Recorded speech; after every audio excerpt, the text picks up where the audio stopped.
Let's take you to the Western Cape now, where crowds have gathered outside the Cape Town High Court ahead of a legal application to interdict pro-Palestinian supporters from protesting outside a well-known outdoor clothing retailer. The brand's owner, Philip Krawitz, claims that the demonstrators outside his store are negatively impacting business operations. Watching the story for us is SABC News reporter Mariska Botha, who joins us now live from Cape Town as we beam these visuals to you from outside the High Court in Cape Town. And Mariska, if you're able to hear me, help us get a better understanding of what those protesters there are calling for. Yes, a very good morning to you. You are correct. My colleague Lucanio Mazanzana is just showing you there's a massive Palestinian flag that's being waved outside the High Court as there will be an expected appearance this afternoon. Mr. Krawitz, as you mentioned there, is trying to interdict people from protesting outside his very well-known outdoor retail stores across the city, in malls and the like.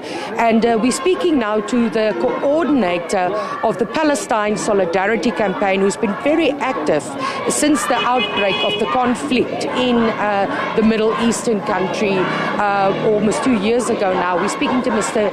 Yusuf Sitka. Mr. Sitka, thank you very much for your time. Why are you at court today? What is the root cause for this matter? We are at court today because there is an assault on our democracy, there is an assault on our constitutional rights to protest freely, to assemble freely, and to boycott who we want to boycott. Cape Union, we are boycotting Cape Union Mart because they are participative in with the Israeli government, with the Israeli state, and the Israeli state is charged with a crime of genocide. They've been found guilty in the public opinion of not only by the public opinion, by the International Court of Justice of Apartheid. And Mr. Philip Krawitz and Cape Union Mart are providing funds or collecting funds for the Kerem Hayasod, a charity in Israel. Kerem Hayasod and the Jewish Agency for a Free Israel, they have been listed, but in United Nations rapporteur as a enabler of genocide. And not only that, but also the International Court of Justice South Africa has taken them to court, and they have issued a ruling, a binding ruling, that we're not supposed to collaborate or aid and abet a genocidal state such as Israel, and to allow unimpeded access of food to there. And the Israelis are starving the Palestinians to death. They've killed over 20,000 children.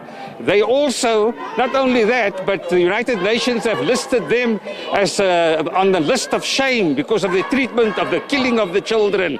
So we are protesting here because we are not going to allow our freedom to protest to be manipulated by a Zionist billionaire bully who's bulldozing his way into court, thinking that he can silence us, thinking he can muzzle us, thinking he can cripple us. It's a diversion. It's to keep us busy with all other kinds of things. It's to bankrupt us. But we, from the concentration camps of Gaza to the Cape High Court, we're going to fight them, and we're going to stand for Palestine and defend our constitutional rights to protest. What proof do you have that Mr. Krawitz is indeed supporting these organizations? Well, he has admitted it. We've seen pictures of him with Benjamin Netanyahu, a wanted criminal by the International Criminal Court. He has been given the prize for one of the per capita donations, highest collector of donations for Kerem Hayasod. Kerem Hayasod, as I said, is listed as an enabler of genocide, and he knows that. He cannot say he's doing it in the name of charity, but here charity is masquerading as it is being covered as a vehicle to channel and funnel funds. In Canada, they have stripped the Jewish National Fund of its taxation status, and we need to investigate the taxation status of these charities within the Zionist network, to ensure that we live up to our constitution and don't aid and abet the genocide that is taking place there. Who is being interdicted by Mr. Krawitz or attempted to being interdicted? There are 7 respondents that have been interdicted, the PSC and 5 others. There's also a group called unidentified protesters. Now, we don't know who they are, and we are very concerned that any verdict taken about these will affect us adversely. We have opposed the interdict, and we are going to ensure that they won't be able to operate outside of the laws of South Africa. So today, what the intention is to interdict and restrain the unidentified protesters, and our attorneys were unable, and our legal team was unable to get instructions for them because we don't know who they are. They've also trying to get an order on the PSC and the other respondents to adhere to the Gatherings Act. They accuse us of contravening the Gatherings Act. There hasn't been a single charge laid against us in terms of contravention of the Gatherings Act. We are faithful to the Constitution. We are faithful. We are a human rights organization.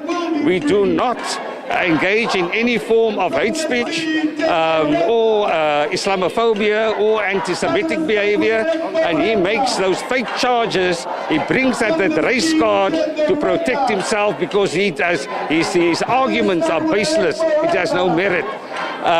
The other issue that he says we are defamatory because we identify him with the Israeli state, which is committing a genocide.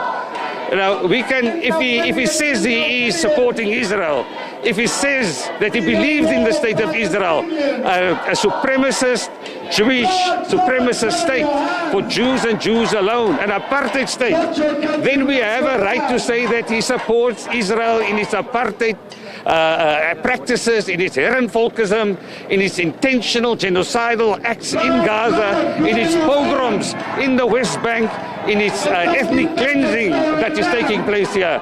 So he must, if he says that, then he must take that as well in terms of his association with Israel. What is happening at the moment? What time do we expect to be heard in court? Our lawyers, our legal team is busy with their legal team at the moment, and they're trying to come to some kind of arrangement in terms of how to proceed with this. We want our day in court.